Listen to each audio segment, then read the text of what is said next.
Welcome, Jinkies family, our little community.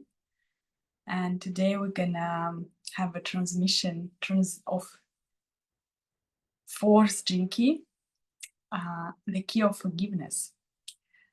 And this is a very powerful key, in fact, because this key, it has ability, it has the energy, the CD of this key, that is forgiveness, is the one that heals the collective wound of blame.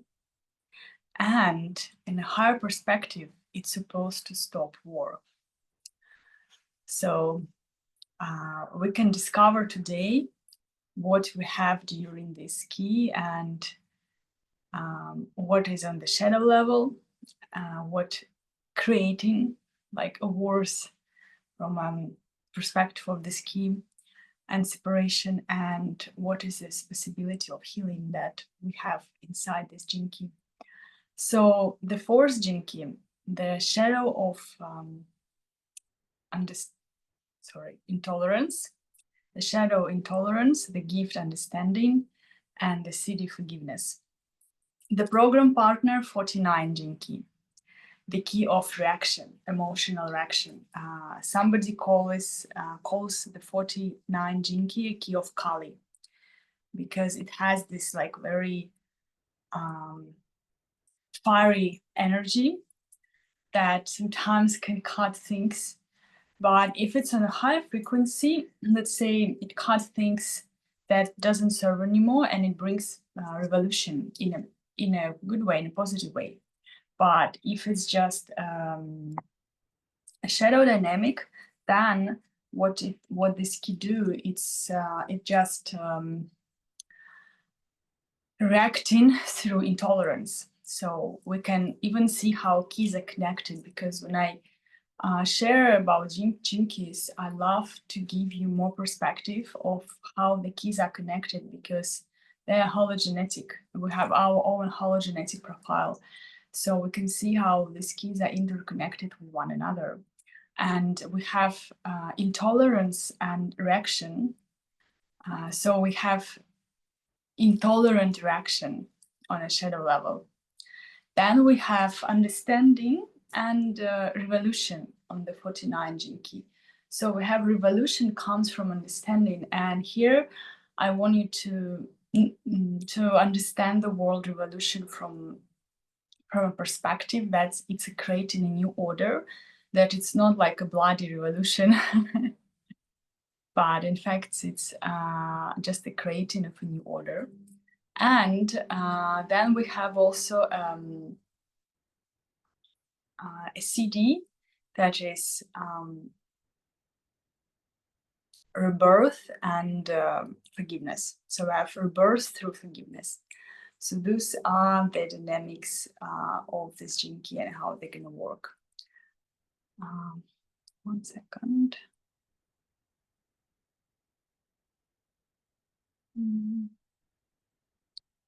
I just want to check something here. Okay, maybe I'll do later. So, as I said, we have this beautiful key right now that is also healing the core wound of humanity. And to share more about this, I will give a little introduction into the 7 sins teaching that also Richard Rudd explains of, in fact, 6 core wound of humanity and 7 energies that heals this wound 7 CDs of several Jinkies. So we have collective wound of suppression or oppression, denying, shame, rejection, blame, and separation. And we have also certain keys, certain energies that heals this. And for the wound of blame, we have the CD of forgiveness, the CD of a fourth Jinki, that one that gonna heal and transmute this pain of collective. And also what's important to say that this is very deep, like ancestral key. It holds the ancestral dynamics. So this week you can experience different patterns of things coming out from your like relationship with parents or your ancestral dynamic, because this is what going to be triggered. And this key is forgiveness is about to end kind of this wounded story and to bring the peace and forgiveness. So let's start. Also, I forget to say, sorry, the codon ring of union with the other keys is 7, 29, and 59. So we have this forgiveness and understanding that helps us to create a union. And we will understand later on why. And I would say that this key is very important for relationship. It's really a lot connected with the relationships dynamic, and also this weeks you might experience any like themes or things connected to relationships. So it's also a possibility to change, transmute the old story, the old pattern, and create and bring a new way of how you relate to yourself, to others, how you create relationships and deepen into love. That's what we will found in the gift, that understanding can come only from love, because mind can never understand life, mind can never understand another person, and mind can never understand love. But when we connect with love, then the true understanding, we can experience the true understanding naturally rising, and we merge with this frequency. And of course, as usual, I have a tea.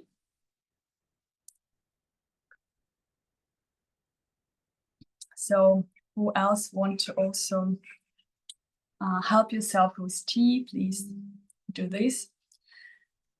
And the shadow of understanding, shadow of the fourth gene key. This key is a mental gene key.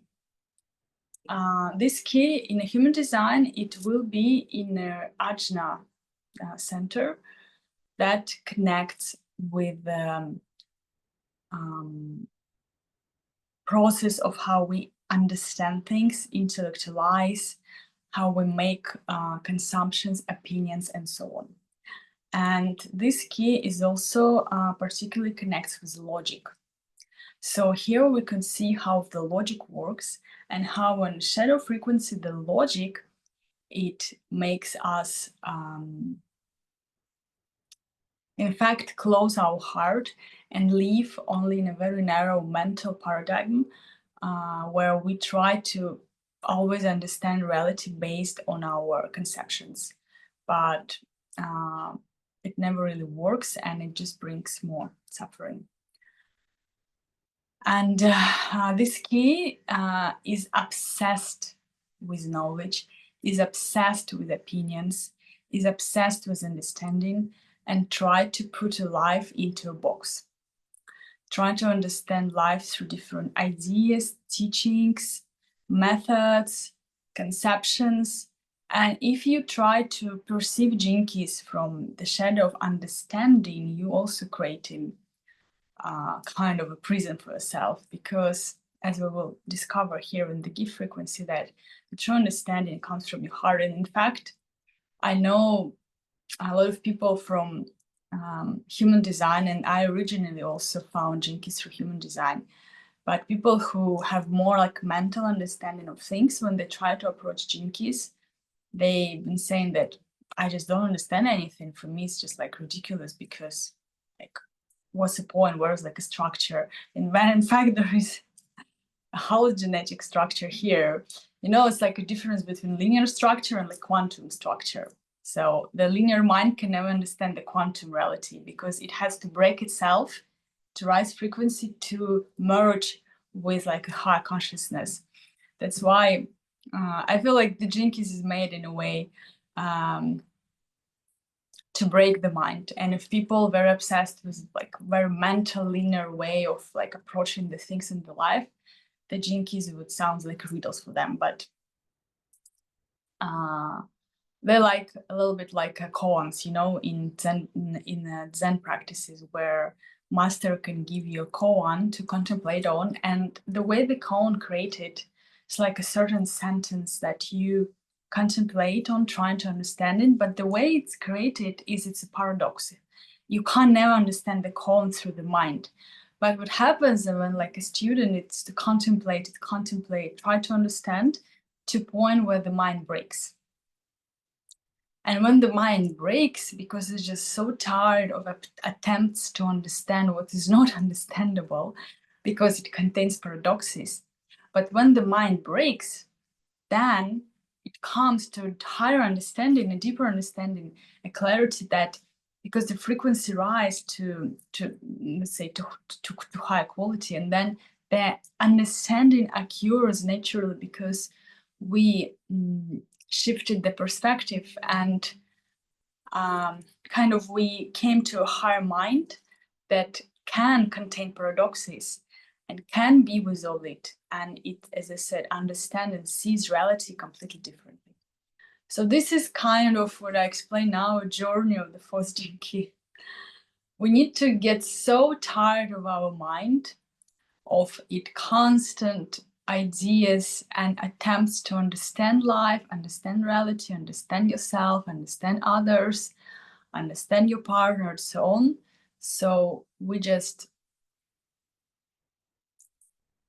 let go of this. Like the mind breaks itself because we just realize it, oh my God, I'm so tired, because in fact, the reality is so big that it's kind of not possible to understand. And that by trying to understand, I just cause suffering to myself and nothing else, in fact. When we understand, when we would really kind of come to this clarity that understanding or attempts to understand from a logical level, let's say like this, is just creates more and more suffering, then we will naturally drop it. But we have to kind of get tired of it. Also, as I said, this case connects a lot with relationship matters. 1 second. I will make little pauses for the tea.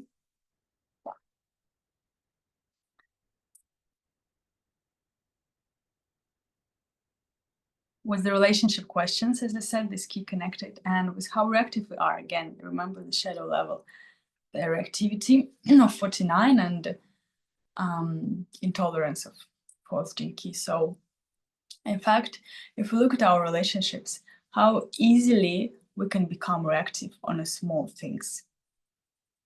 And how like we obsessed with all the details and with ideas how things should be, then if things not like in the right order for our mind, we immediately react and create like a whole drama. And I love the examples of Richard Wright is given, like for example, a toothpaste that is not on the right place or something like this. That's like all these details, they immediately creates reaction. And at those moments we put our ideas of how things to be and a kind of our attachments to this is more important than love, is more important than relationship. So we also have to understand that every time we choose to react, at this time we choose certain small things that at the end of the day it doesn't make any difference. It will not affect you on like a huge level and change the course of your life. But we, a lot of the time, we choose to give the small things more energy, more attention, and more value than the love, than the connections with those who we love. And we, in a way, this is also how we betray ourselves, because in this way we betray our hearts, we betray love, because we say that my ideas and my opinions of things are more important. Because we're not aware how we can track ourselves when we do this, how we lower our frequency and how we create suffering to the whole our system. If we would be aware of this, then no way we could do this, because we would feel the harm immediately. And I could say that just something comes to share now, that one of the beautiful thing of like this twin flame dynamic, that any small thing you feel immediately. It's like, in a way, you can't. It's like a blessing and a curse if you try a lot to fight for your opinions, but if you're really devoted to the path of heart, it becomes a blessing because you always have such an immediate response in your system that you see that you can't really harm the other because you harm yourself and you feel it like straight away. And I'm wondering, I want to ask Anthony what you can add to this. And I have a moment to drink my tea. Yeah, I mean, like you said, it's a blessing and a curse. Because if you're stubborn and you like to hurt yourself, then you can continue to hurt yourself and can go on like this. In a way, most relationships, most partnerships there's this dynamic, but I would say in the twin flame, we're actually lucky because it just feel it in a different way. You just feel it like really, it just feels so visceral and very real, and you have to respond immediately to it because the energies the energy system is, what's uh it's impacted immediately. So I think when you're more like independent, or you can maybe get away with it if your soul is like less connected to your partner or to your relationships, like a yogi or something, then you can easily, pretend like, oh, it's not, or it might not just have that big of deal or significance for you. Um, but for us, it's important and it keeps the relationship strong. Thanks for sharing. Yeah, it's like immediate mirror, and it's immediate response. And in fact, I also remember that Richard Rudd was sharing of one of the keys. I think it was a 22nd gene key, and it's teaching of the seven about seven bodies, seven corpus, seven Christ corpus. He named it like this. And it's about the transmuting our seven bodies and about going to higher awareness as a humanity. And he said that the first thing that would change, that we would experience immediate response. That's like that we will see that none of our thoughts and actions are just like disappeared. Everything we do, we feel, and we think immediately will affect us in our environment, and like the effect will comes immediately.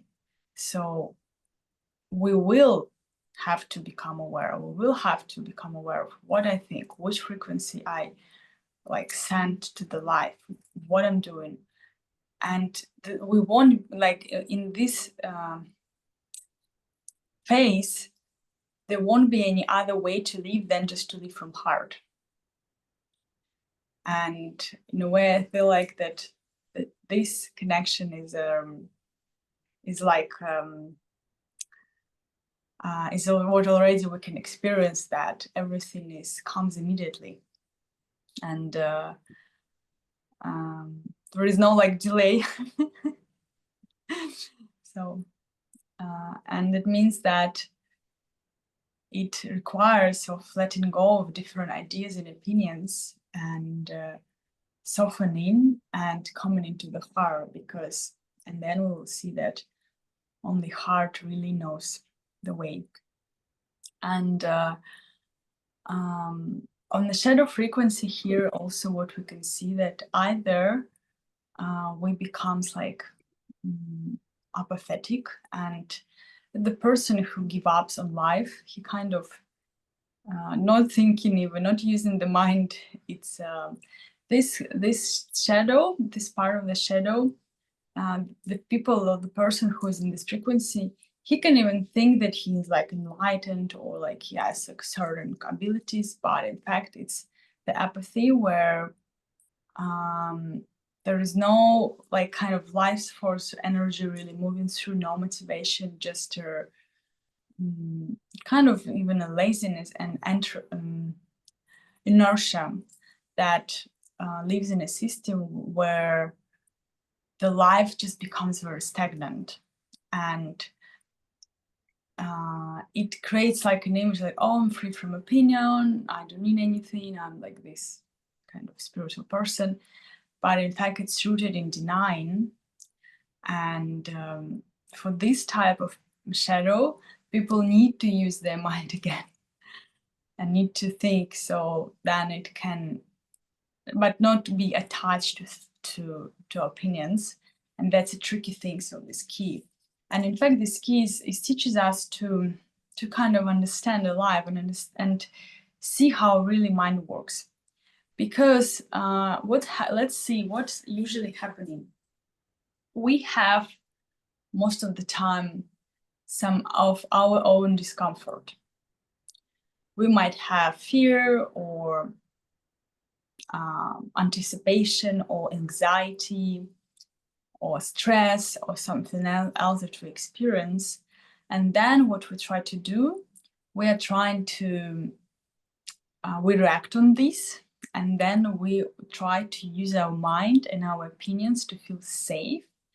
And then we can also project this fear or anxiety or doubts or any kind of uncomfortable emotions into our partner and try to find what's like wrong, for example, with your partner, or what's wrong with you, what's wrong with life. We try to hide into the opinions and ideas, or like we try to use our mind to create the solutions and decisions, because we think that if I use our mind, if I create a plan right now, I would feel safe.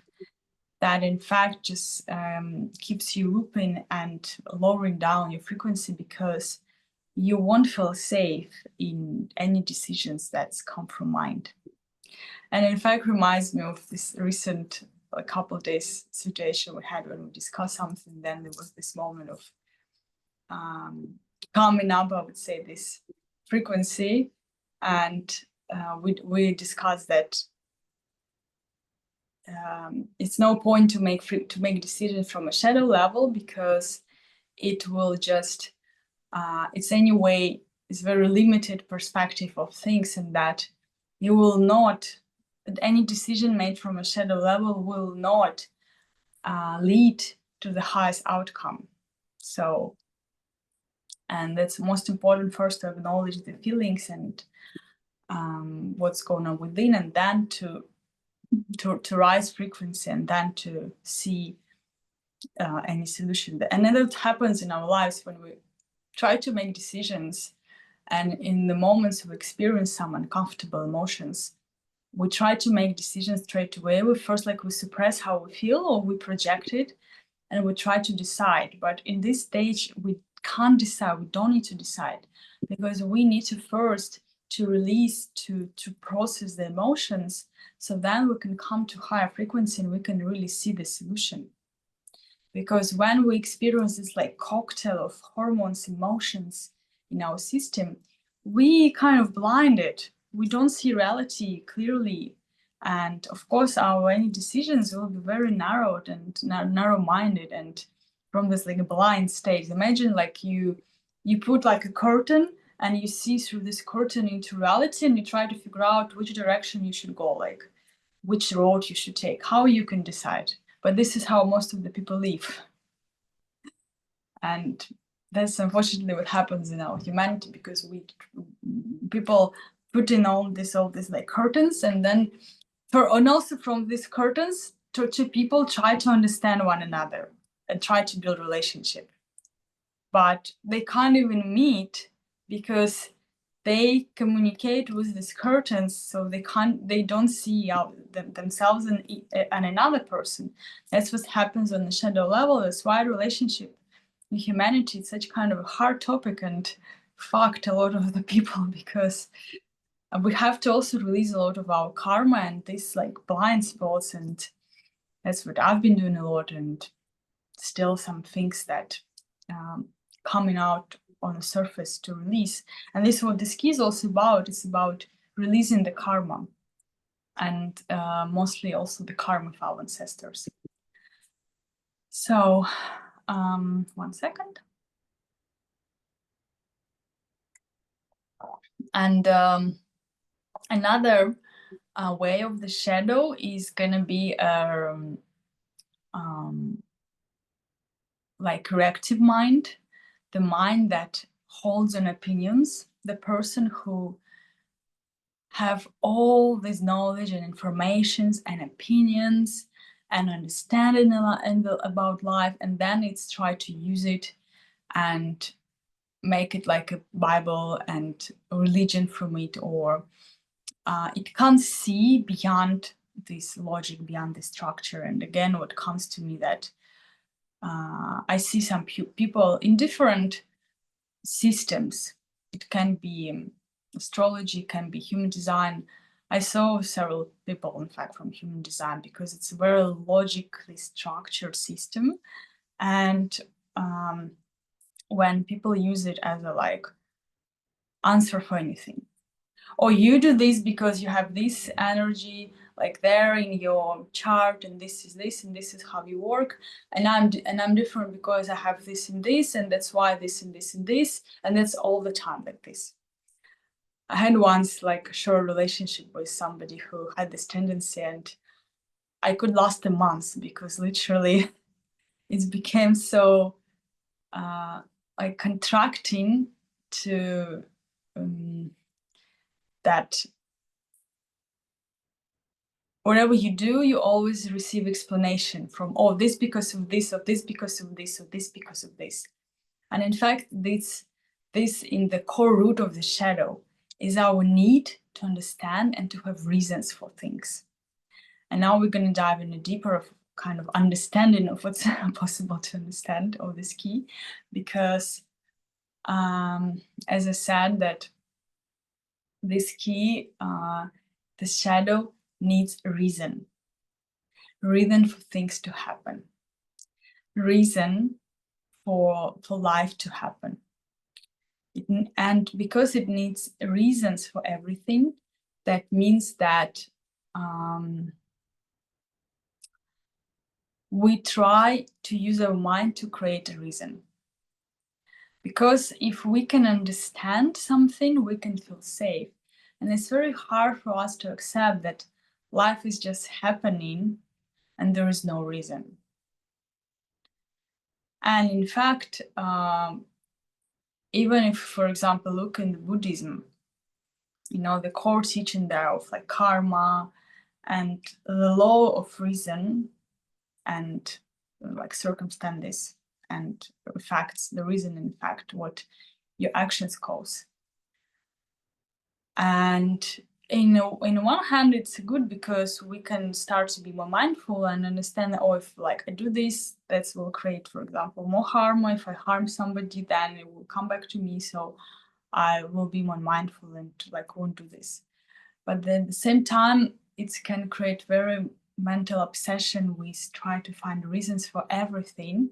And if we don't understand, we can't feel safe. We can't relax. We can't let go. I, in fact, observed, I had once a relationship with somebody who had very strong understanding. And when this person, he, for example, would find a reasons and understand me, for example, or something, he would relax. And then he could accept. But until he found these mental ideas and understanding, then he would like be in the mind and this will create more separation. And but the way how minds work, we can find reasons for anything. The mind can always create and find reasons and explain why. And even, for example, when we do therapy, or like when I do therapy, a lot of times we go into certain reasons, like can be like childhood or again ancestral karma or some past lives. And then we kind of found the reasons why when certain things happen and how they affect, for example, a person in this lifetime, how they created these effects, this real like ripple effect, and also what emotions was on process. So we like can experience, can remove the emotions, release them, and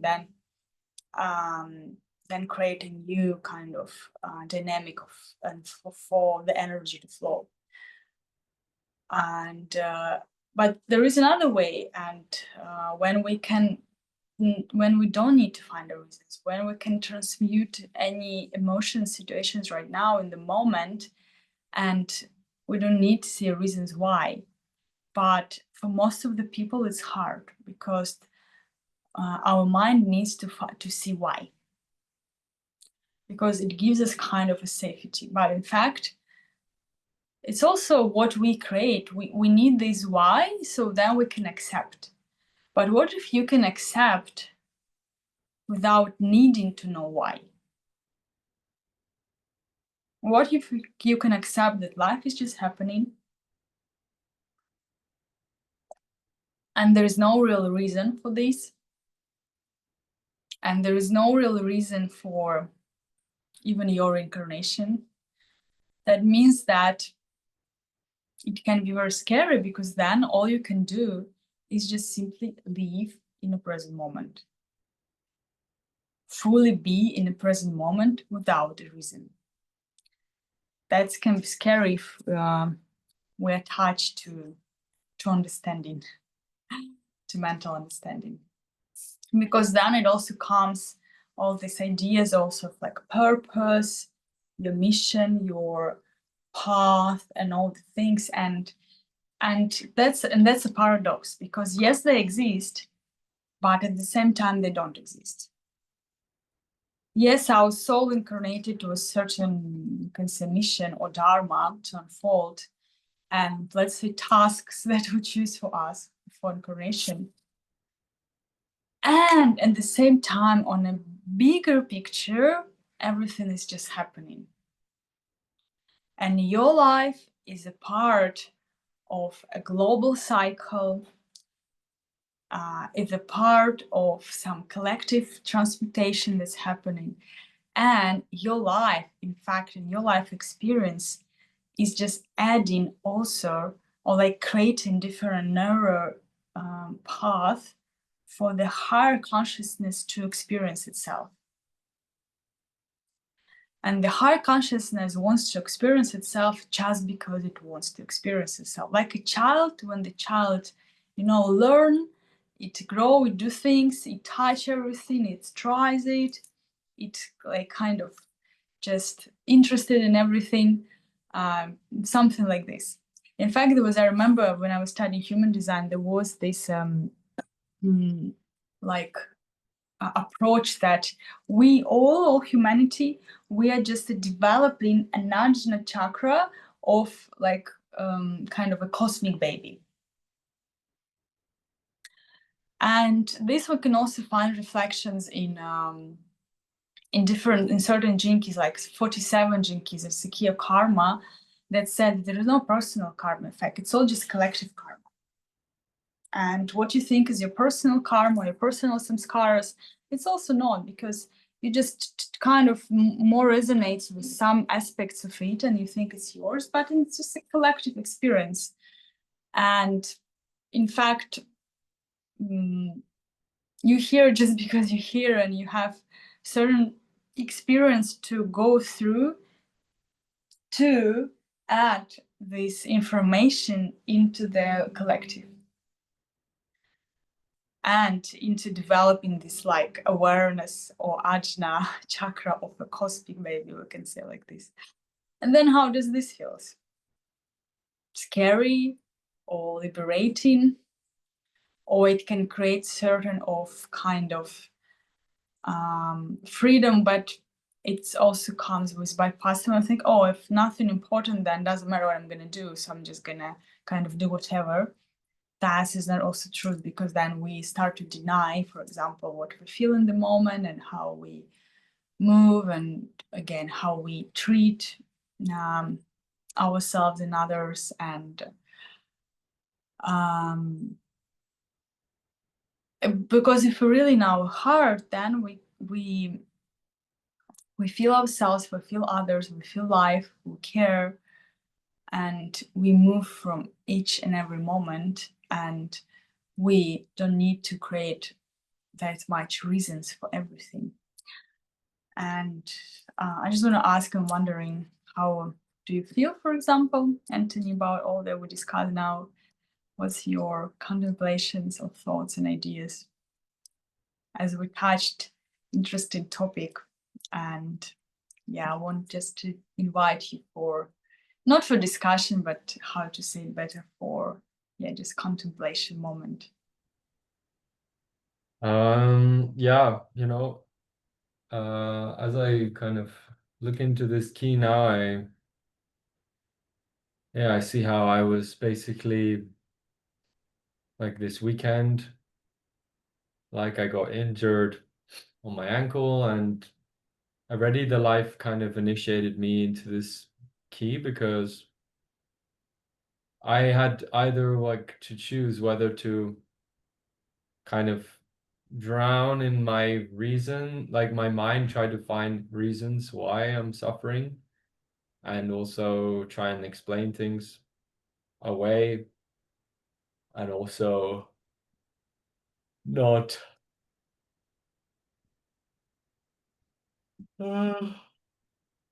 sorry, not, like emotionally kind of I just try to blame everyone and everything, like kind of reactive. And then I just slowed down. I had to slow down naturally. And I think that's what you're talking about, like this kind of coming just into ease of the moment and not getting stuck in the past or the future. And this really helped me to like deal with my situation. And I had to, because I was like in an injury and then still am recovering. So I need to like be. It's been really interesting, actually. You always see those people who get really bad injuries and then they say how their life changed and transformed. And honestly, I can see why. Because something happens deeper when I remember someone told me yesterday, they were like, yeah, when you fall, like when the challenge comes, and you can really grow from it. And I definitely see that in this situation, where when you're in such a shadow that this key has, like the shadow of intellect, in a way, a shadow of like intolerance to being where you are, you just, once you go through that, your body just naturally, it reprograms itself and starts to become a different transformed person from the pain and from the doubts and the denying. When the mind is like, oh, it's like, no, just come into presence in this moment. And I think I was very recently out of the present moment. I think that's why I injured myself, because I was very out of it.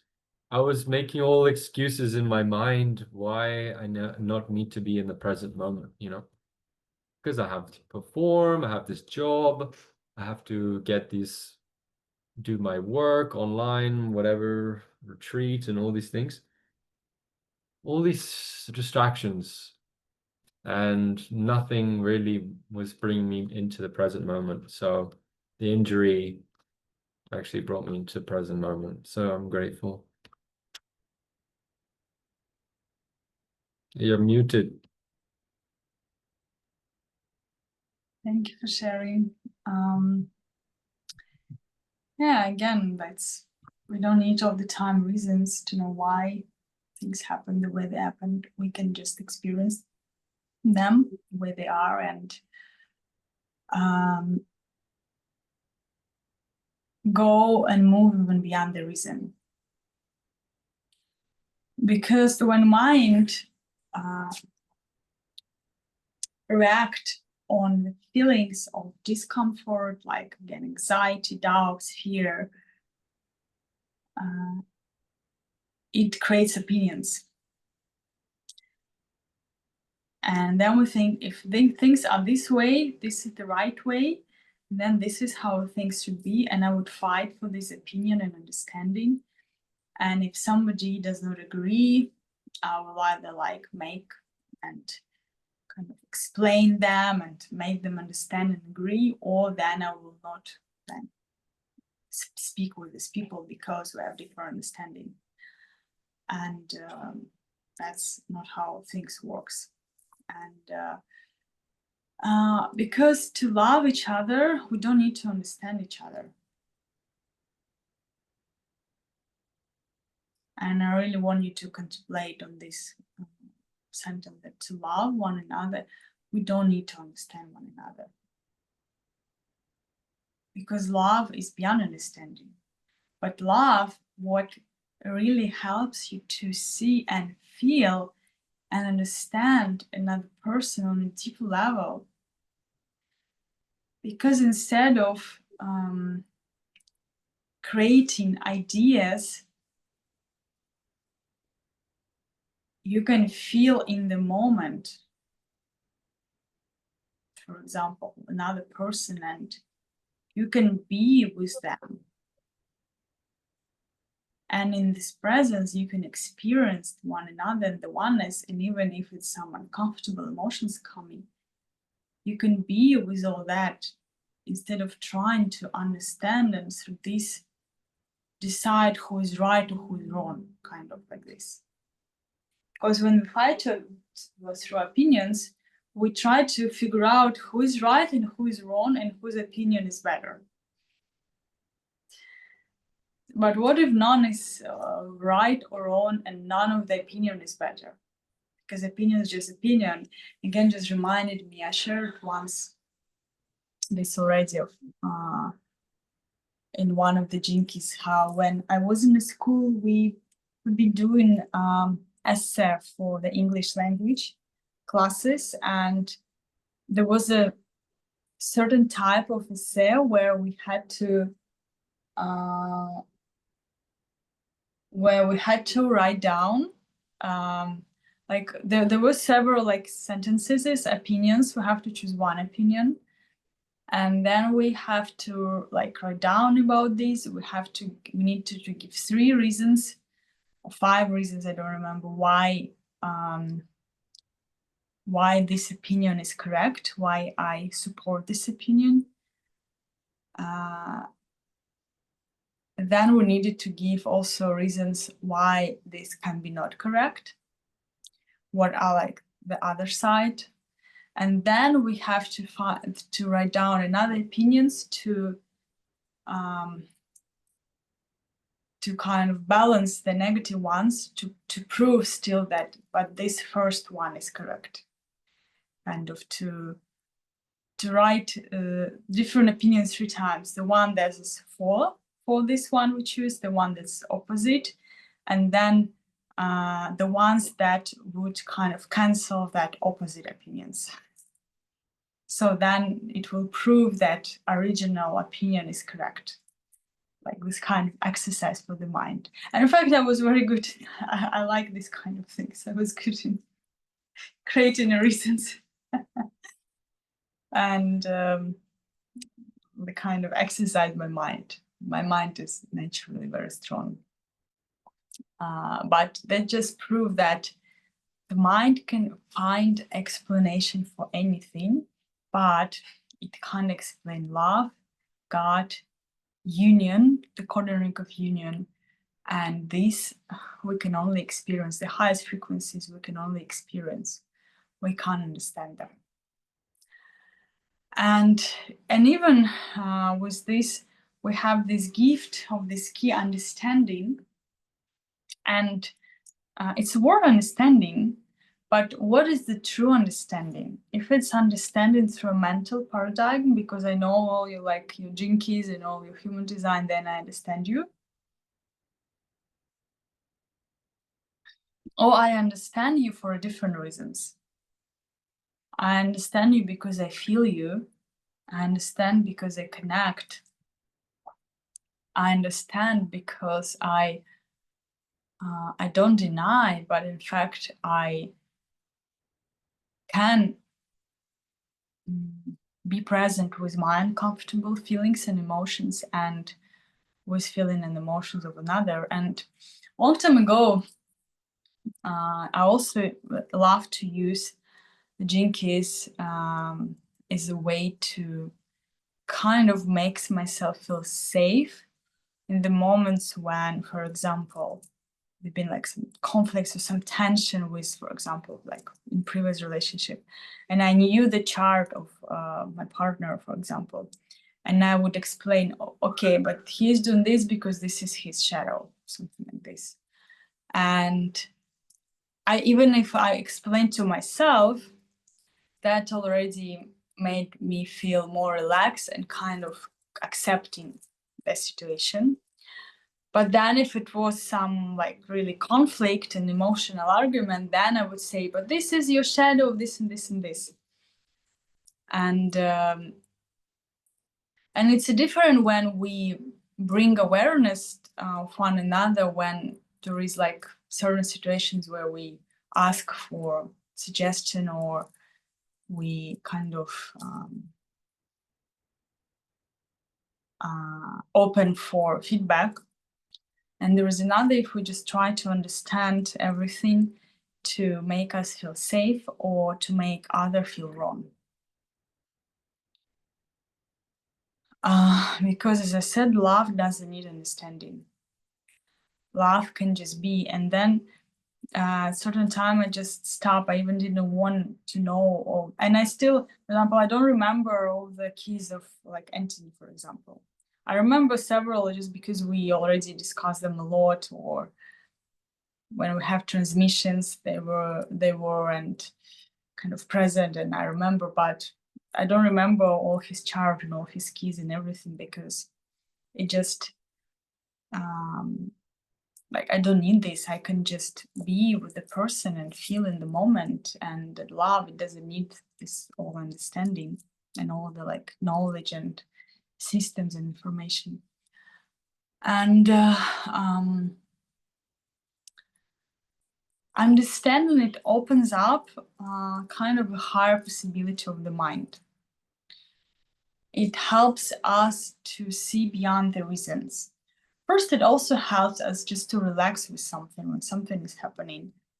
Because the true understanding can, or like we know what sometimes we call an insight, it can happen when our mind relaxed.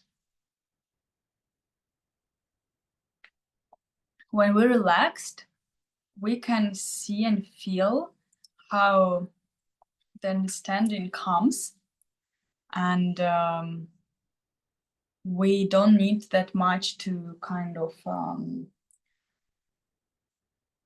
I don't know, prove or learn, because understanding it activates the higher part of the mind that see things beyond logic and beyond reason. That's why it can be activated only through heart.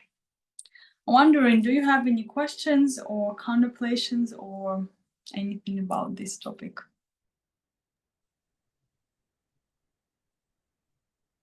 For me, this key I transmuted pretty nicely. Life already made me transmute it with my injury, so I just like laughing at everybody today, everything. All the people like so serious, like oh, I'm just like blissed out in my injury, like like so nice to be in the present moment and be back in, like it's so invaluable to go and meditate. It's fucking important. People like I think in the next 20 years, when we start to lose jobs and the world gets really corrupt and just like no more work, and people will just have to meditate because there will be nothing else to do. You can just go and eat food and socialize or whatever, and then the rest of the time you should be just going inward because there's nothing really else to do now. And um, for me, it's a super powerful tool to like, it's like I feel because I was doing some meditation last night. Like meditation's literally your mind, there's like a levels, subtle levels of your being, of your intelligence that know what to do when it's like we have in our DNA, we have this ability to meditate and we have this ability to slow down, and then suddenly everything transforms, and it's a transformational tool actually. And like the more time you spend there, it's like you are literally you go to source, and you're in like back in the factory, original factory, and you get the repairs and engineering done, and you clean the system and re like lubricate the mind and your body and everything. Your energy feels great. So when we're so damn stuck in the humanistic world, like stuck in like what other people are saying, what other people are expecting of me, what other people are doing in their lives, well, then you'll be caught in this samsara, this wave of nothingness. And when we just kind of be observer now of it, and we can actually do that, we can just completely kind of disassociate, but at the same time, in a way, yeah, there's this acceptance that flows from detachment. And um, yeah, so it's like transmuting all of our feelings, emotions, opinions, like, and when you get the taste of that clean vessel, clear vessel, uh, well, you will be chasing it for the rest of your life. And that's the path of spiritual path. You chase the peace, you chase that peace all your life. Thanks for sharing. It's what we're gonna come soon to CD. And this is where the Richard Roth says, for example, that when forgiveness comes to the earth, and it's more an involution quality because it moves from future to present, then we see that the world just experiences peace.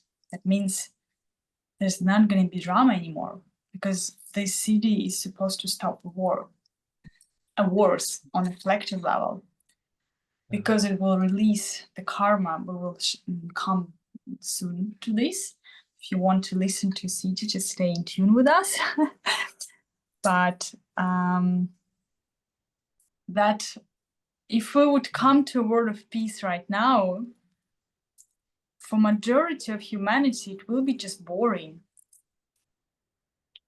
because our nervous system is attached to drama, is attached to suffering, is attached to feel alive through drama and through suffering, is attached to high cortisol and overdoing.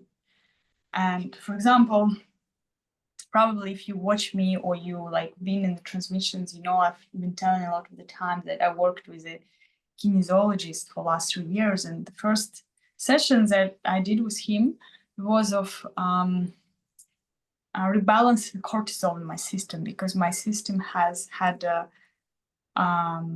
extra cortisol that made me be in a state of constant doing things. Like my body tried to, it was like a loop when my body tried to heal kind of something, some like virus that my system thought it still was in my system, where it was not in my system long time ago, but my body was still producing this extra cortisol to heal kind of, and then there was nothing to heal, and then the other organs had to take it and kind of reproduce, and then my system was always like on in kind of doing mode. And then when this recalibration happened, and like right now I can't be so kind of active in a way, or the way how I lived before, where I had several projects in once and these things, and always like, and like also we could say very rajasic energy. My system does not work like this anymore. And there's like, the more we come to our natural state of being, the more we experience this peace. And then we see that all this drama, all this like emotional things, conflicts and everything, they just don't resonate with us anymore. But when our nervous system is in tension and contraction, when we have extra cortisol and everything, we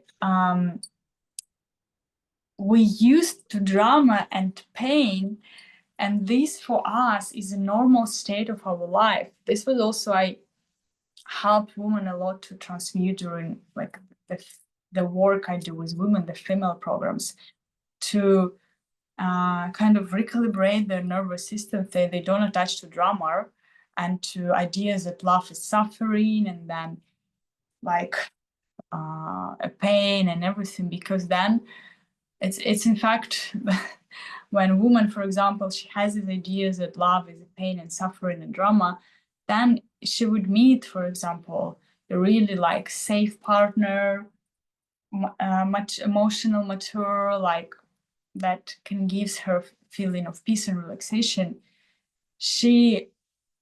Her system would start to feel not good because she's not used to this feeling. For her, peace and relaxation is a danger.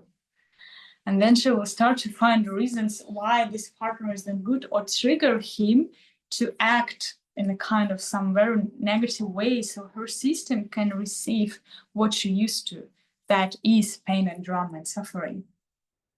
And that's again just showing us that everything starts within. And in fact, let's say like this, there is no reasons for things happening. Everything is just a response to your frequency. And depends on which frequency you are, what you vibrate into the life, this you receive as an outcome, as a material result. Whatever you vibrate, you need to be aware of. That's why we can also sometimes close our eyes, sit in meditation, and just feel what I'm vibrating into the life, which signal I'm sending into the life. And a lot of times you can be surprised that it's not what you think you are sending. Your true signal can be different, and it can be mixed also of certain other feelings and emotions. And that's what I teach also on the creator codes. When we're creating something like our better reality or whatever, the first thing we had to adjust our frequency, and we have to, while we move through life, to be very careful with our emotions. And there's also in the hexagram, the fourth gene key, it calls like youthful, like it's a youthful mind. It's a mind of like a teenager. And who's a teenager? It's a person who has like all this hormone that starts to increase, and he doesn't understand himself. His emotions are running high. He doesn't know how to navigate them. And that's like creates all this kind of also drama and like emotions that's very like visible, and we don't know what to do with them. And in fact, this is the stage we are as a humanity. We don't know what to do with our emotions. We don't know how to deal with them. We either suppress them or we throw them onto the other. And there is one big kind of gap in understanding of what true emotions is, that we believe that emotions also belong to us. We believe that is I feel, this is my emotions, when in fact they are also just a frequency that coming through us. They deliver a certain information and it's an energy, but it's not who you are. But we used to identify ourselves through our emotions and feelings. And this is, in a way, another trap. I remembered how once I watched Matthias, his video, he explained they're very good about emotions. And that's, in fact, they are just kind of delivering certain energy and information. But we used to identify and tell, oh, this is I feel. This is my emotions. And then we used to make decisions based on the emotions, when in fact they are just certain frequencies that are running through your system, and they need to just come and go. What we do, we attach to them, or we suppress them, and if we suppress, then we also attach, because we just like put them inside and we kind of close them, because we don't feel them in the moment. If you feel yourself any emotion in the moment without idea, without stories, without attaching, without trying to find what and why, you will feel that it just comes and goes. In fact, there was one thing that human design helped me a long time ago, when I figured out that I had emotional authority. That means I had defined emotional center that just producing emotions, and sometimes they are on the higher, sometimes they on the low, and there is no need to explain. I can just be with it. And I just started then to feel without trying to find a solution or reason of why these things are happening. And I realized that emotion, they had certain cycle. Also probably can connect it with the female system and cycles. And when we have certain emotions, then we used to, for example, find reasons in external world why I feel like this. But what if you feel like this just because you feel like this, just because your hormone work like this right now? And you can feel it without need to put it into something to explain, again, to find understanding that will satisfy you and will make you feel safe. What if you can be safe just in each and every moment, just because you're in the present moment, and this is enough to feel safe? And when we come deeper to a true understanding, I said we come to a higher frequency of love also, because then we come to a union. We can love one another here truly. And what happens when we love one another? We just simply present with one another. We accept everything. We just give space for everything. No matter if it's like pain or happiness, different emotions, we can be simply present with whatever happens. And of course, we can love somebody only when why we said you can love somebody when you love ourselves, because if you can't be present with your own discomfort, how you can be present with discomfort of another person? But if you can be present and relax and still love yourself and take care with when you have your own discomfort, then you still can be present and loving when your partner has some discomfort. And you cannot take it personally or create a stories or create the reasons, and just simply be here or like be with your partner and just share love and compassion. Because, and that's all we need. And for me, I would say love was and is the greatest teacher that dissolves the mind, that helps to see beyond all the stories and ideas and understanding, and leads to a point where it's like I can understand beyond understanding. I can see, it's like, it's more also when we work with this key, when more and more come into a quantum mind that sees like kind of a web of life, not in a linear way, and then it sees the dynamic of different life forces and how they play, but also seeing that you're not any of this, and you don't need to attach yourself, and you don't need to make up stories. You can just be present. And in fact, this is enough. And being love is enough. Being with love, being in your heart is enough. And before we come into CD, I want to ask Anthony to share anything if you want. And if not, then we can come to CD straight away. We covered the understanding. Yes, you didn't understand? Or maybe because like we were speaking a lot already in the shadow frequency in a way of like I already felt we were trying like I already felt we were in the gift some no, I agree with whatever what you're saying is yeah, it's clear what is the message. It's I think this is maybe the most obvious key. It's like kind of God give you very clear guidelines here. You just accept you're part of the whole, and you're just part of one organism, one being, one breath, and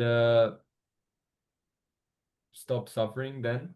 Or you just try and go too much in the masculine and go too much into the mind logic. And that's why we see disharmony. So yeah, when you come back to heart, man, it's love. No. I was watching yesterday, it was like on my feed, what's his name? Ramdas. And I know why Ramdas come on my story, because Ramdas, he had a stroke. Was it a stroke? He had some sort of kind of permanent disease. He had like a paralyzed some of his body, right, towards the end of his life. And he said like that disease or that paralysis was single-handedly like the most powerful spiritual lesson he ever got. And after that, he understood the real teachings of his master, of his guru, who was enlightened.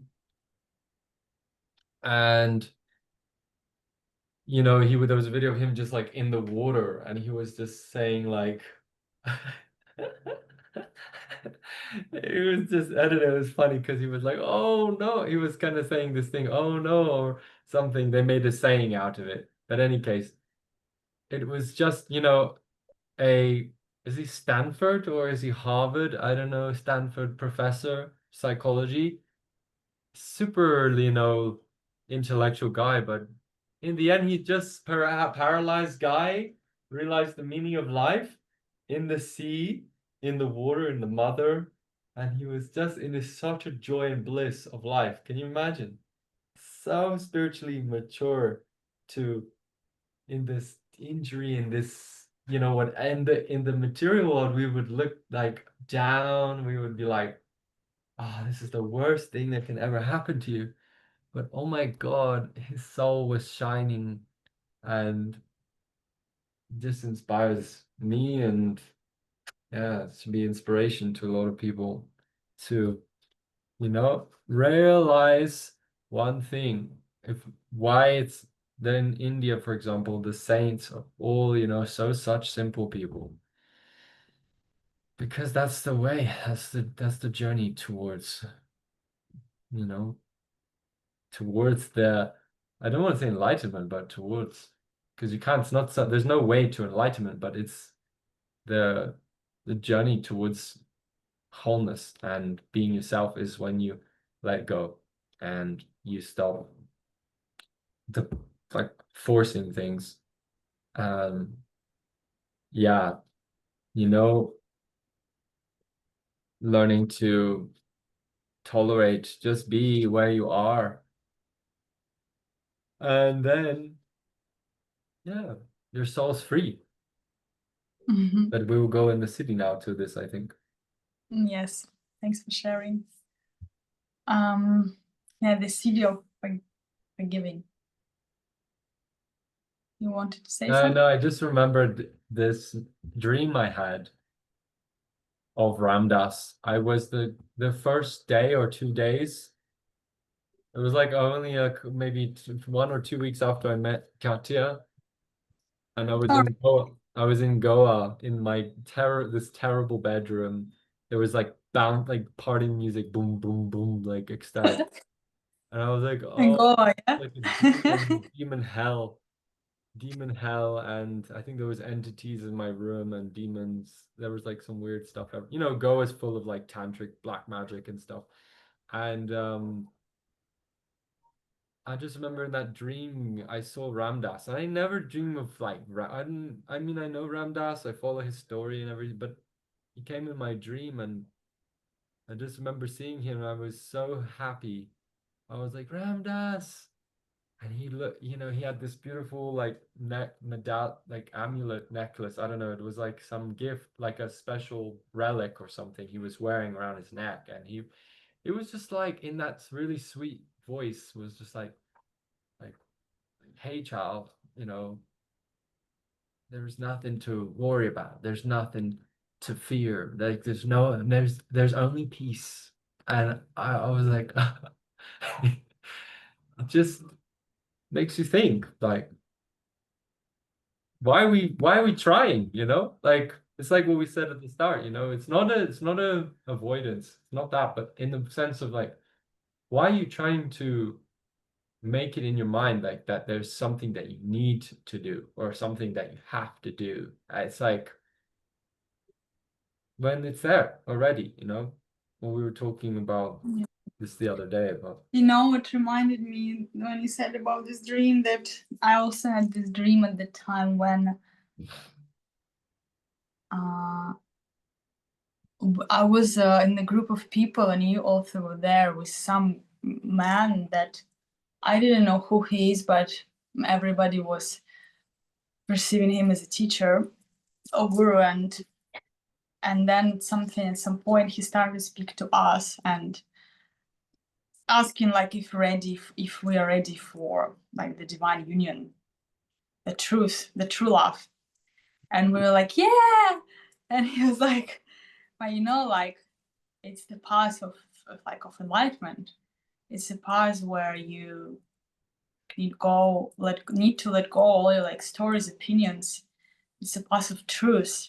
It's a path of like he kind of aware us that it's not going to be just a like romantic journey, but this is like a true spiritual path. And we and he kind of he explained this to us, and he said like, then now like what do you feel, you choose it? And we still choose it, maybe not so much with emotional excitement anymore, but with in fact with a deeper peace and recognition in the heart that we are ready for this path. Of course, I don't remember now all the details and everything. It's happened a long time ago, but I remember I shared with you at the time, and you said that you had this dream of like Ramdas or something happened kind of maybe even at the same night or close to one another, something like this. And yeah, reminding me of this. And yeah, so then now we're gonna come to forgiveness. And I really want you to approach this CD as a really big healing power to transmute the collective wound of blame. And blame is one of the deepest mechanism of suppressing a spirit. Because blame is similar to shame. Those are two emotions, in fact, that you need to remove and release before you can come to what we call like 5D dimension and all these things. Because the simple way, the blame, what keeps you in a triangle victim. And the blame means that if you blame yourself or somebody, that means you don't accept that there is at the moment was a spirit acting through you or through another person, even if it was like harmful, even if it was like we can say mistake or whatever, but there still was a spirit acting through this.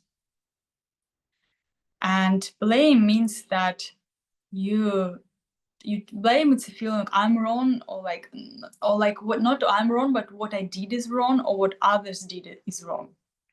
That means you, and you see how it's connected with the shadow of understanding. You say, I know how things should be. I know what this person, for example, should do. And this is not correct, what happened, that why it's wrong. And then I would blame. Blame is also a mechanism to, you know, to make others do kind of what you want. If you try to blame them, or sometimes we blame ourselves also. And that means we're not accepting at the time the creator power in us. We separate, in fact, ourselves with God if we go into the blame frequency. And the blame is not, again, it's not we should fight with it, we should transmute it. The blame also comes as a collective ancestral karma. And the power of this key of the CD is to, it's kind of said, we will forgive each other all the ancestral debts. It reminds me of one guy, I don't remember his name, but I remember just somebody shared with me about him that there was one man in Africa. In fact, he did a practice. He was doing a lot of practice of forgiveness. And once he did this in Africa, he gathered together two tribes that a long time ago, ancestrals of one of the tribe killed people from another tribe. And there was some kind of ritual and experience where they've been asking forgiveness and forgiving one another.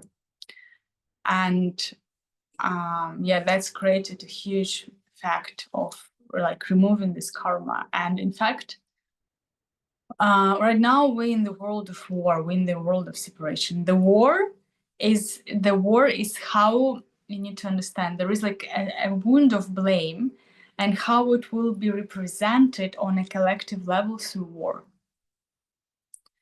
The war is a result of blame. And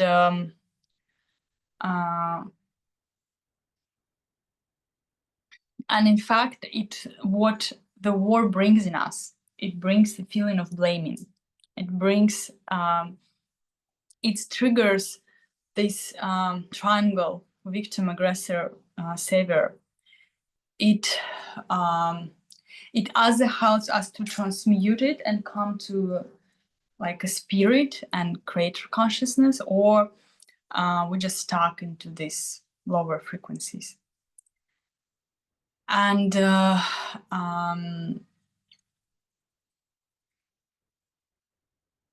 Yeah, and you know, like we can see right now, there's a lot of wars going on in different countries, and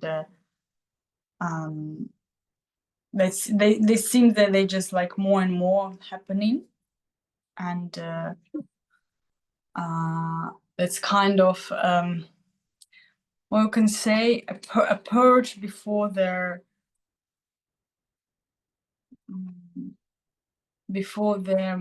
like final realization, something like this. It's like a darkness need to be released, and now is like this kind of dark time where these things has to be removed, and we have to also face all this. And the forgiveness is also connected, of course, with Christ consciousness, because like who's the better example of forgiveness than a Christ who loved even those who betrayed him.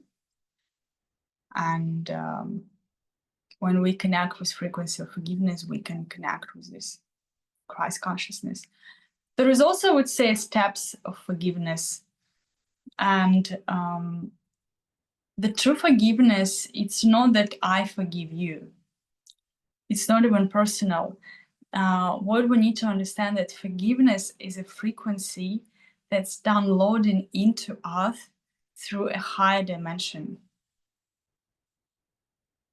Because it's beyond human system. It's beyond, it needs to be triggered in your DNA and create a biochemical response that will activate releasing of this special hormones and this kind of frequency from a cellular level of your being. And it's also like downloaded into you as a higher consciousness. Because forgiveness, it's beyond the human mind, something like this, what I would say. It's a higher realm, because forgiveness, it what helps us to let go and don't hold on things, on pain or whatever happened, because we let go the need of reasons for anything. And forgiveness is the frequency that kind of washes away all the karma. It removing the karma. That means that it has to be certain, higher frequency in this, that to remove all the ancestral karma of humanity that we've been creating for centuries and thousands of years. To remove all this collective karma, there's need to be some very high beings or frequencies like kind of supporting this process. Otherwise, it won't just happen. So this is the frequency of forgiveness. It removes, of course, your personal karma. It removes the collective karma, the ancestral, the collective karma, and it's showing you that the true forgiveness is beyond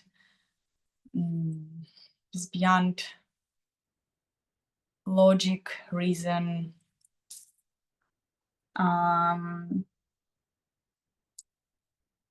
stories, anything. It's something that comes into a system and suddenly opens up your heart so much that you can't experience anything in love. And you can't, it's like you can't attach yourself to pain. You kind of moving yourself beyond the pain and emotional processing of things.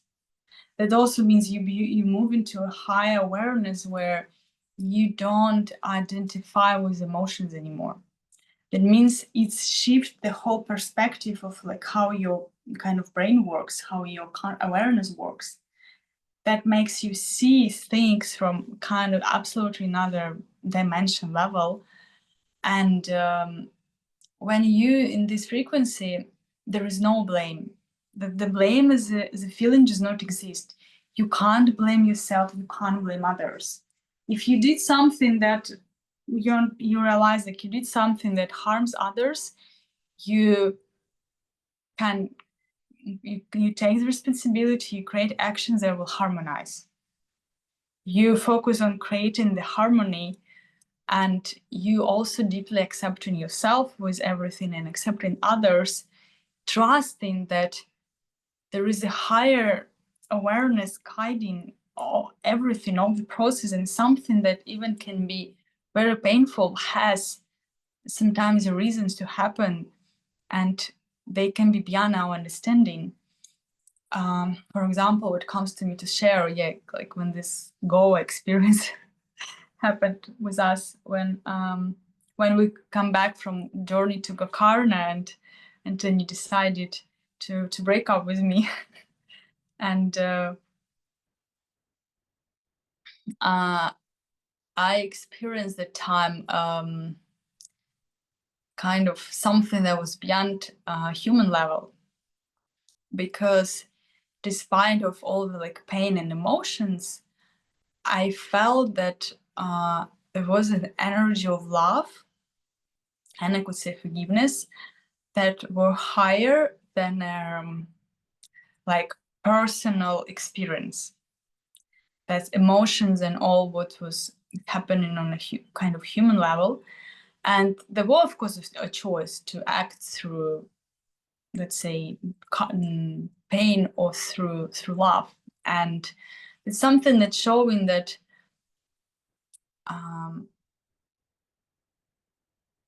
like when we act through love and forgiveness, this pathway that it's kind of, it breaks the logic, because I can say. can I just finish this Okay. something, because it breaks the logic. You act out through logic that absolutely doesn't make any sense to your mind, but it activates the higher, I don't know, dimension. And even later on, when we came back, it wasn't long, it was like a week maybe, something like this. But then when we came back together, then I saw that that's in fact was needed, because it needed this kind of breakup. It needed to shift certain frequencies that were not healthy, because I was coming, like I started to have the time a lot of attachment, and like the certain energies, frequencies, fears, and certain contracts from past life that needed to be released, so we could step into this union into from a higher frequency. And yeah, so what did you want to say? Yeah, no, I agree. And I just wanted to share, yeah, about that kind of five-dimensional reality, because that's the thing. The non-dual reality always exists here, and it's not. It's just we are so like we're so stuck in the habit of thinking we are that, or that we are like we don't even think we are that. We just think we are who we are, and it's justified, and it's like we can act kind of like through consciousness. We can act through consciousness because we've been given like all these abilities and tools.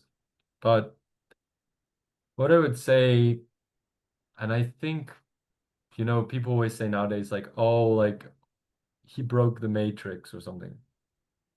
I think this is a really good analogy, because it's really like breaking the matrix, because in the moments when you open yourself to grace, in the moments that you receive the grace in your life, they they don't come when you're in control and when you're like understand everything, but they actually come from when you fucking don't understand anything anymore, and you stop trying as well.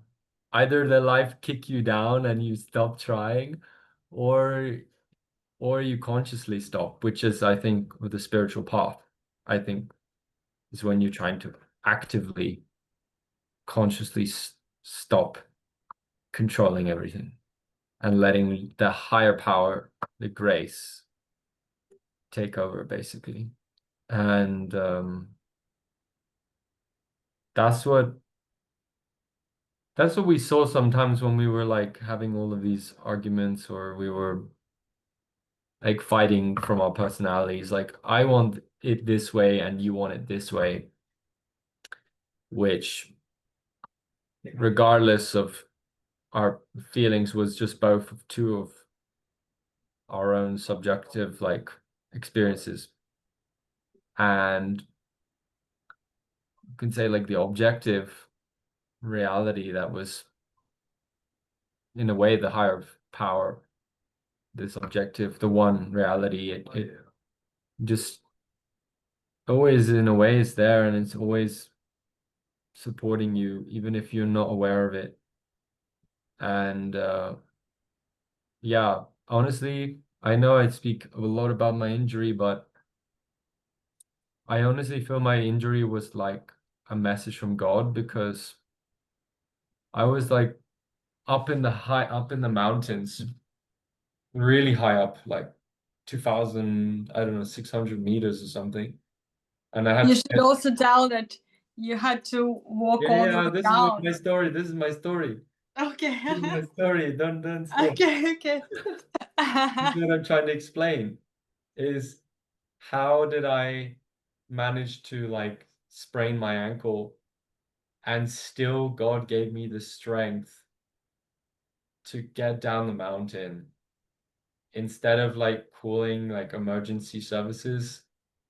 I knew there was a power in me that actually saved me that day, because I believe that if I had the no, if there was not the God, then I probably would have broke my ankle or something bad would have happened.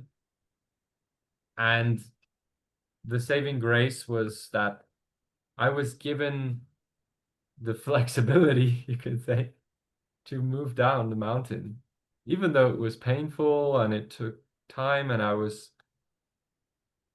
just a bit like, what the fuck? And my body was like responding to me. It was like, it's okay, we're gonna get down the mountain. The body is, there's a divine intelligence in the body. Mhm. Now, scientists have tried to call everything by its logical understanding and everything. But for me, there's something deeper happening in all of us. And it's always in these kind of near-death experiences, or it's intense experiences, where we can finally break through and see that you're not alone, and that you're on this, you're kind of being carried uh home in a way. Like, you're not you're not alone. I know that it's only our mind and our logical mind that thinks we're alone. Like, look at, and the masters of this are in the Tibetan, like Buddhist traditions. You know, they overcome this disease of the mind that just, it want to suffer. Like, oh no, I'm burning. Oh no, I don't want to miss my fucking meeting. Oh no. I don't know. I also feel like, it's not also that you go to arrogance. I think there's a certain harmony in the nature. There's a certain the cities are there in the nature, you could say. Like, the one transcendent reality is there. It's not like I need to unlock a city, like one of the 64 gene keys. I think you shared this at the start, and I think this is what Richard Wright also explains, is these cities are not different from one another. Once you get one city, you get all the cities, because the city is the Right. transcendent reality. So it's just a logical way of saying 64 cities or 108 cities, whatever is your choice. But at the end of the day, the city is just one transcendent truth and reality, and it's always there. And we just have to let go a bit. And sometimes, I don't know, I feel like this key in a way is the this contemplation is the way of union with God, right? This is the key of union, or the ring of union. And It feels that way. That this, yeah, I would say it's all about slowing down, and you can pay more attention that way. Don't get stuck in rajasic life. Even if you put the rajasic energy more important, which is what most people do, they have so much rajas because for them, it's like they get caught in this doing, and no being left to become anything, basically. And when we slow down, The everything, beauty of life emerges. yeah. Okay, so let's go to meditation. Mm.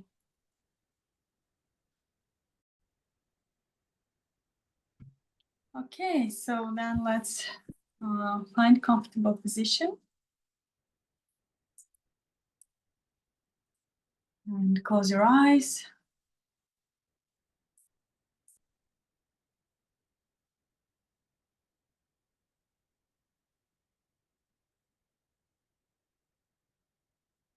And try to find stillness within.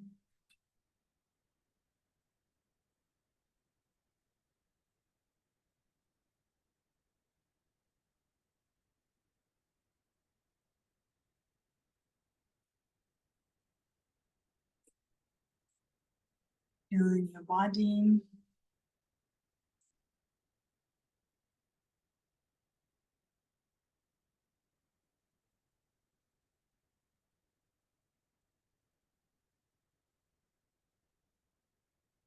And feeling your breath.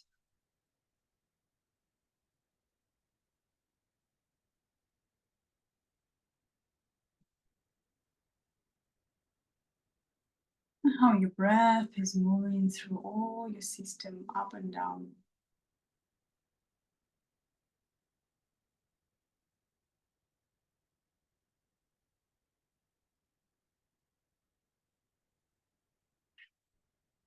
Feeling your feet.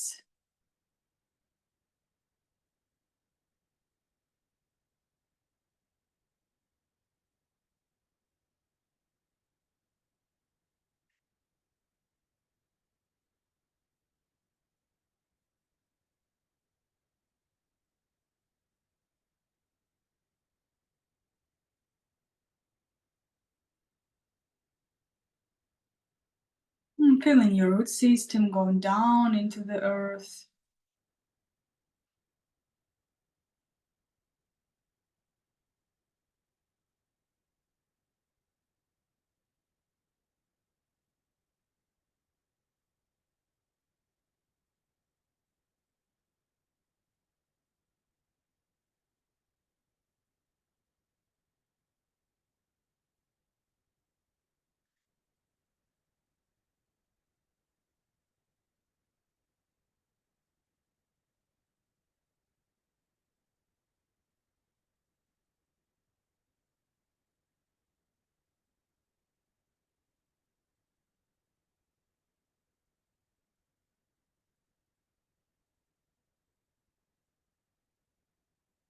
And when you breathe in, you receive the energy of Mother Earth into your system.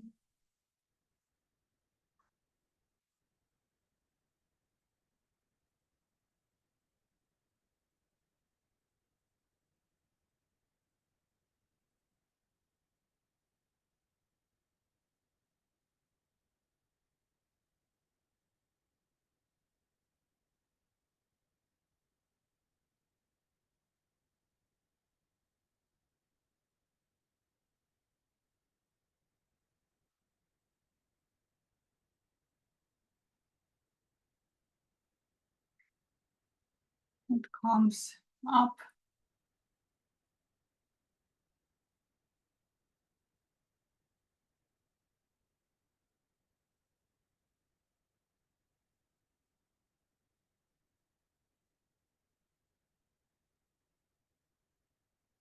And also there is an involution energy, the energy of Father Sky, divine masculine principle that's coming into your system from the top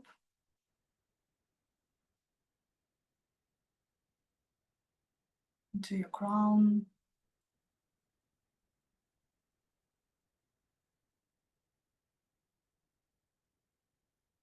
through your spine to the roots of the earth.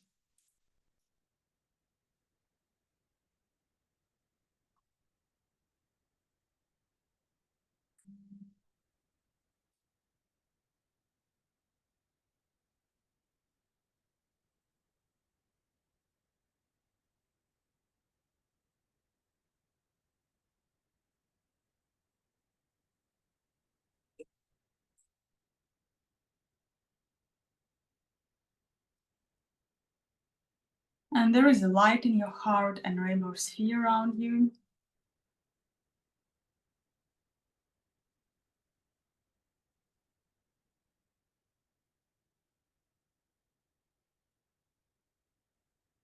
You can connect with enlightened masters and beings, or the keepers of karma, keepers of time. You could invite the Christ consciousness.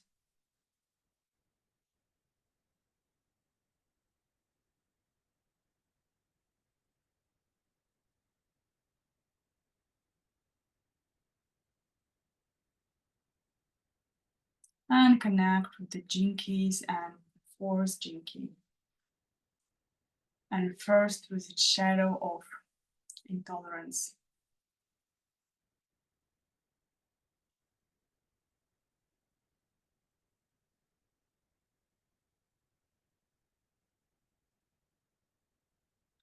And see where is the shadow in your body, in your system.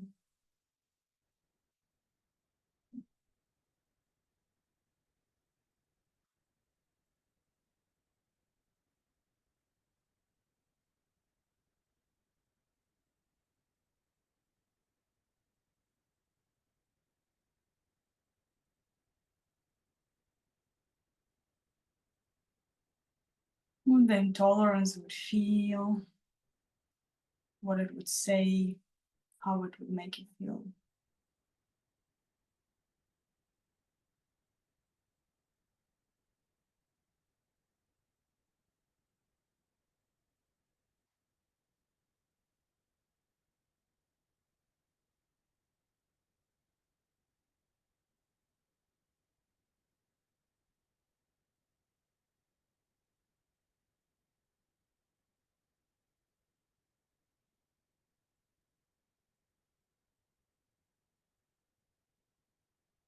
And give your love in presence and awareness to this shadow.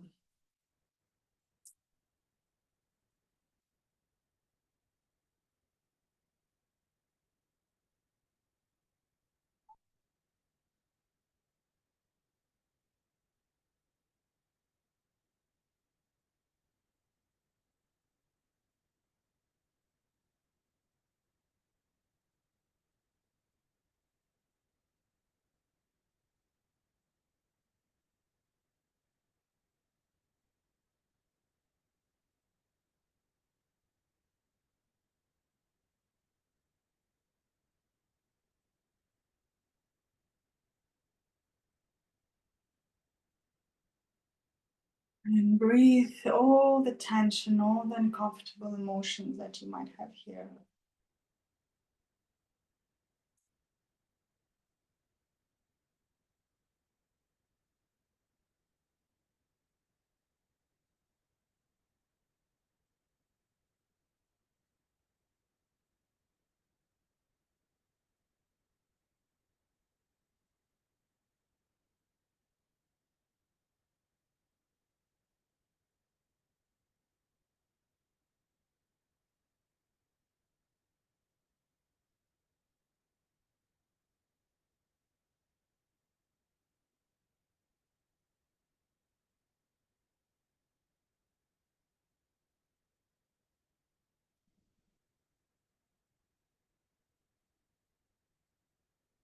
And see how frequencies rise into an understanding, a gift frequency.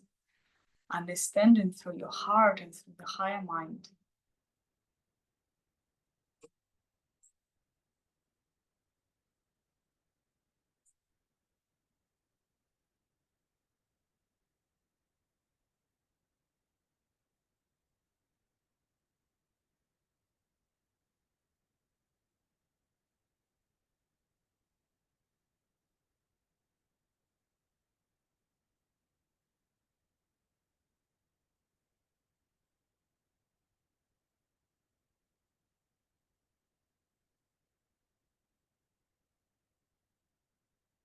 What does it mean to understand beyond the reasons, beyond the logic?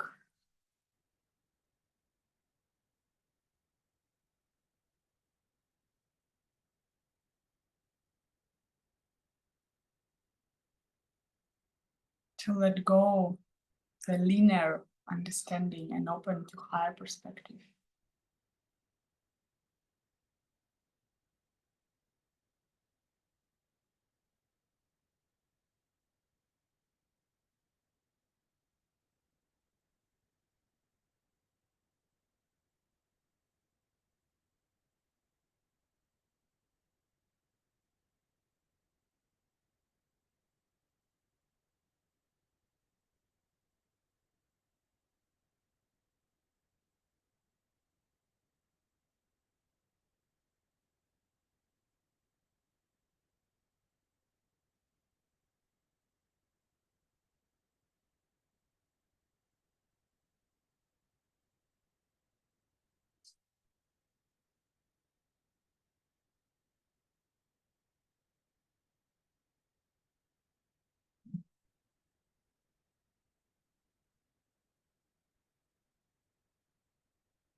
Feel your body, feel your energy system. And you can invite the frequency of forgiveness and just stay open to receive it.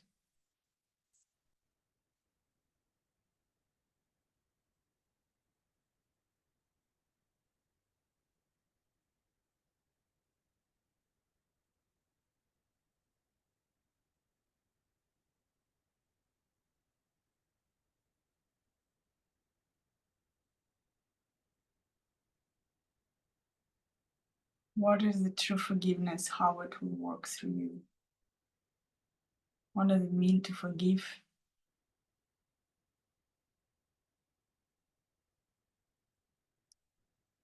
To see things just as they are without your stories or attaching to it.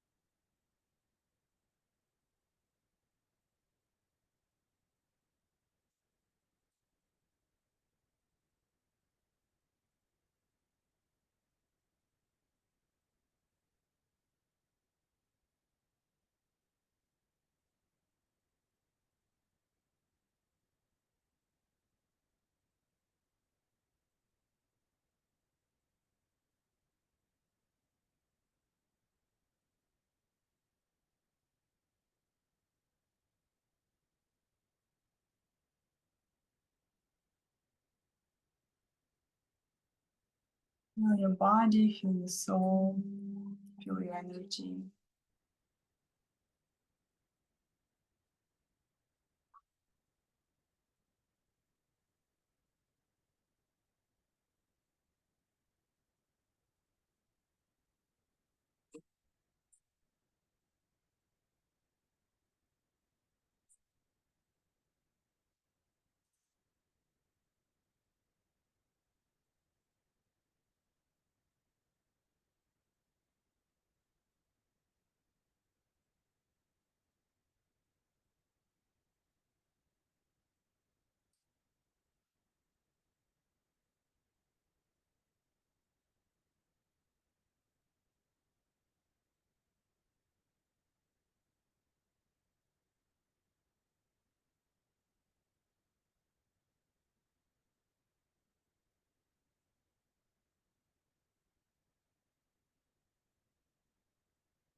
And just stay in this frequency for a couple more minutes in silence and presence.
You can take 3 deep breaths.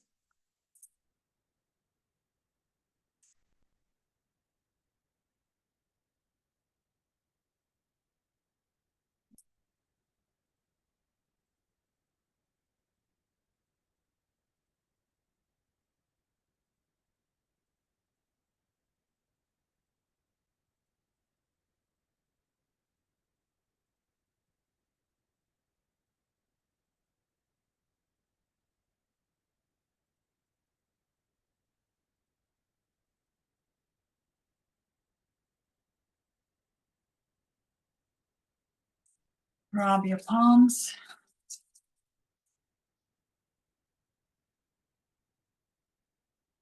Put it into your face.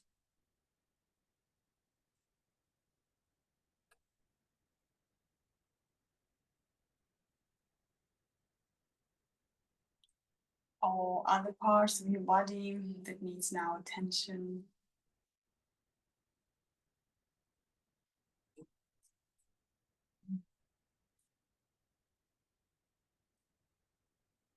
And your loving presence and healing energy in your hands.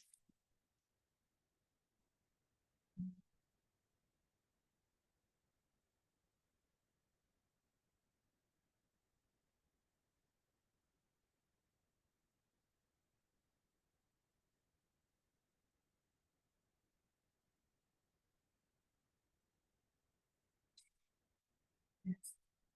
And then open your eyes when you're ready. And stay in ground in this frequency. And if you want to share something, you can share, or we can finish the practice. No? Okay. So, thank you. See you next Tuesday.